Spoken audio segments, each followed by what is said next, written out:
आप मनी मंत्रा के बारे में क्या जानते हैं? हमारी आपकी ज़िंदगी में मनी मंत्रा का क्या महत्व है? आइए जानने की कोशिश करते हैं।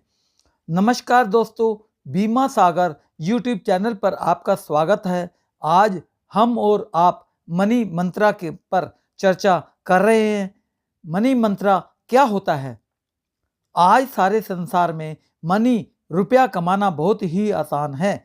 सभी लोगों के रुपया कमाने के बहुत सारे साधन होते हैं।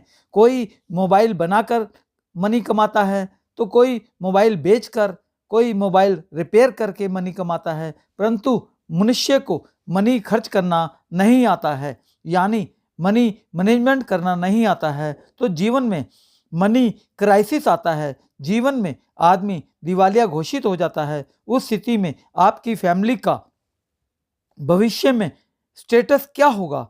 जिंदगी में दो तरह का इनकम होता है, एक्टिव इनकम, पैसिव इनकम।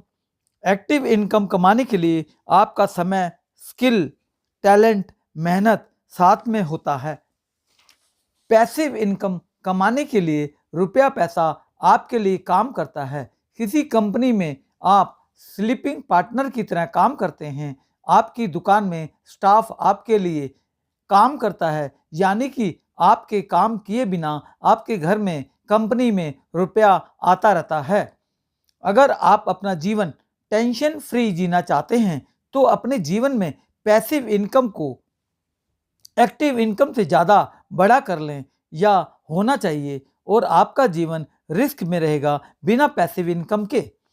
और आज अगर आपका परिवार सिर्फ एक्टिव इनकम में जी रहा है, तो आपका परिवार रिस्क में चल रहा है। जैसे आपकी अभी इनकम 20,000 रुपये से 1,00,000 रुपये है, और जीवन में आपके साथ अनहोनी घटना, दुर्घटना, अलविदा होने के कारण आपके परिवार की इनकम बंद हो जाती है, तो बाद में आपका परिवार कैसे अपने आप को चलाएगा? क्या आपने उसके लिए कोई प्रोविज़न किया है जिससे आपका परिवार का खर्चा चलता रहे? पैसिव इनकम कैसे क्रिएट होता है? सिर्फ इन्वेस्टमेंट करके ही क्रिएट होता है। माना आपकी इनकम 50,000 रुपये है, आपके घर का खर्चा 30,000 रुपये है, तो 20,000 रुपया इन्वेस्ट करके पैसिव इनकम क्रिएट कर सकते हैं। फाइनेंशियल डिसिप्लिन क्या होता है? Income minus expenses saving. यह गलत नियम है, तो सही नियम क्या है? Income minus saving is equal to expenses. Saving formula, मान लो आज आपकी इनकम 1,00,000 रुपये है। 21वें साल पर इनकम स्टार्ट करने वाले अनमैरिड पर्सन को अपना एक्सपेंसेस 30% और सेविंग 70% करना चाहिए। 27वें साल मैरिड पर्सन को 50% एक्सपेंसेस और 50% सेविंग करना चाहिए। 31वें साल वन चाइल्ड पर्सन को 70% एक्सपेंसेस और 30% सेविंग करना चाहिए।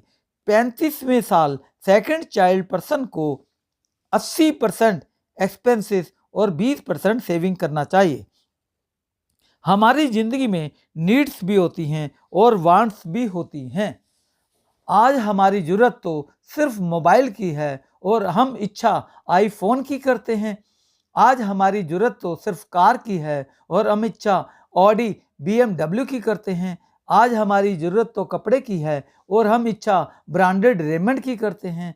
आज हमारी ज़रूरत तो सिर्फ वॉच की है और हम इच्छा रोलेक्स वॉच की करते हैं। आज हमारी ज़रूरत हॉलिडे में घूमने की है और हम इच्छा इंटरनेशनल टूर की करते हैं।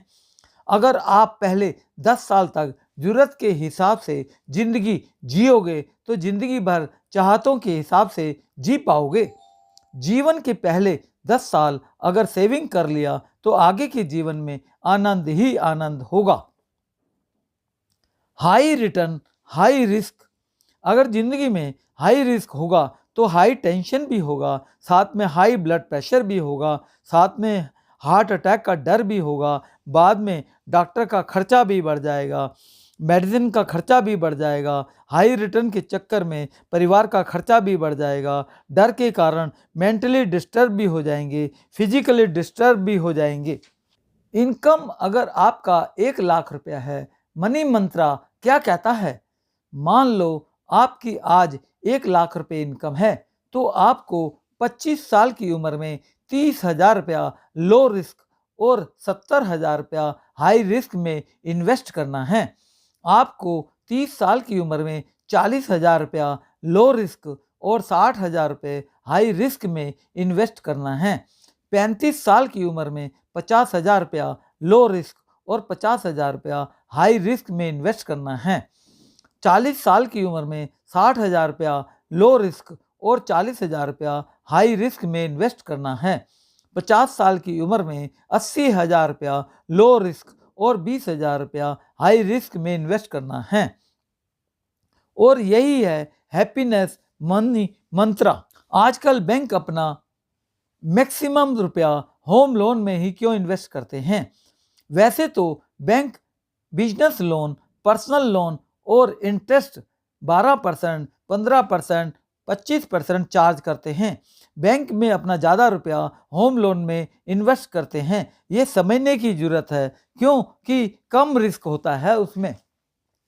हम और आप अपने घर में खाने पीने की हर महीने योजना बनाते हैं। सबसे पहले घर में आटा, दाल, मसाला, अचार, ऑयल, शुगर, चाय की योजना बनाते हैं। अगर परिवार में यह योजना का खर्चा पूरा हो जाता है तो बाद में दूसरे नंबर पर सब्जी, पनीर, स्वीट, बेकरी, साबुन, सर्फ, कॉस्मेटिक की योजना बनाते हैं। परिवार के लिए जब यह खर्चा भी पूरा हो होता है तो तीसरे नंबर पर ice cream, cold drink, pizza, burger, restaurant की योजना बनाते हैं परिवार के लिए। हमारे आपके सभी के घर में लेडीज समझदार होती है। सबसे पहले परिवार को बचाने की योजना होती है। हमें अपने परिवार में रिस्क फ्री ग्रोथ योजना की तरफ ध्यान देने की जरूरत है, जैसे education plan, emergency fund, retirement plan. परिवार हमेशा आपके ऊपर निर्भर करता है, उनके भविष्य के साथ खिलवाड़ ना करें। रिस्क फ्री ग्रोथ जरूरी है आज परिवार के लिए। सबसे बढ़िया है भारत सरकार की योजना यानी भारतीय जीवन बीमा निगम। हमने अभी तक 1,000 परिवार से ज़्यादा को फाइनेंशियल प्लानिंग बनाकर सक्सेस किया है। आप भी इस वीडियो को अपने मित्र, पड़ोसी, रिश्तेदार को सेंड कर देना। कहते हैं जब हम किसी का भला करते हैं तो भगवान हमारा भी भला करता है। धन्यवाद। आपका फाइनेंशियल प्लानर बीमा सागर।